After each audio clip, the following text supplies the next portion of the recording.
दोस्तों, आज हम जानेंगे कि यौम दस्तूर या कॉन्स्टिट्यूशन डे क्या है और इसे क्यों मनाते हैं। दस्तूर को अंग्रेजी में कॉन्स्टिट्यूशन और हिंदी में संविधान कहते हैं। तो आइए शुरू करते हैं हमारे दस्तूर का तारुफ। सबसे पहले हम ये जान लेते हैं कि दस्तूर की अहमियत और फायदे क्या क्या हैं। दस्तूर की वजह से जमहूरियत मुस्तहकम हो जाती है।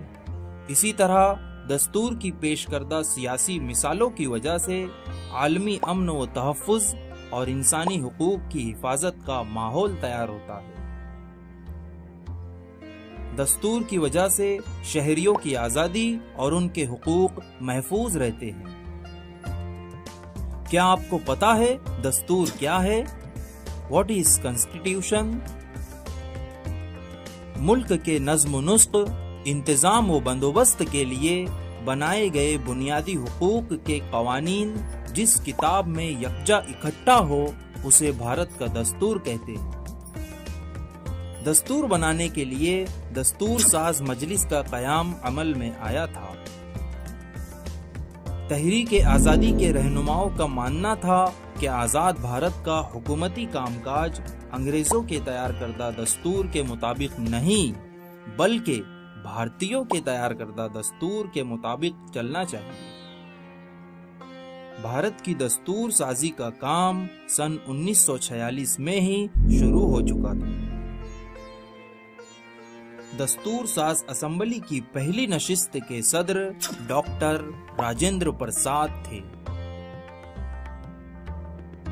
दस्तूर साज मजलिस की पहली नशिस्त 9 दिसंबर सन 1946 को मुनक़िद हुई थी।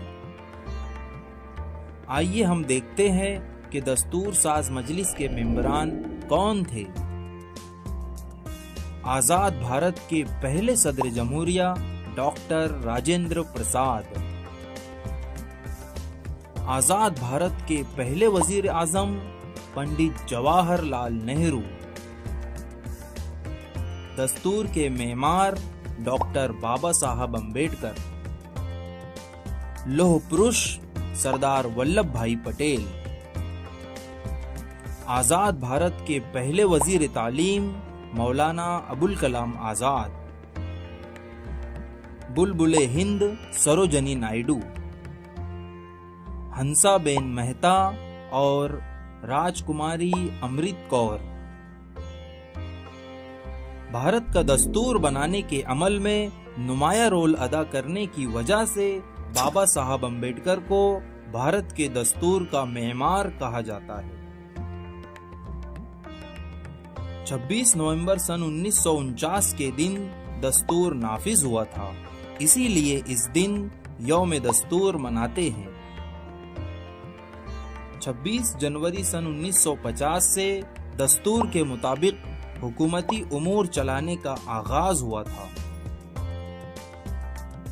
भारत के बुनियादी दस्तूर में कुल 22 आर्टिकल्स हैं, 395 दफात और 8 शेड्यूल हैं। शुक्रिया, थैंक यू।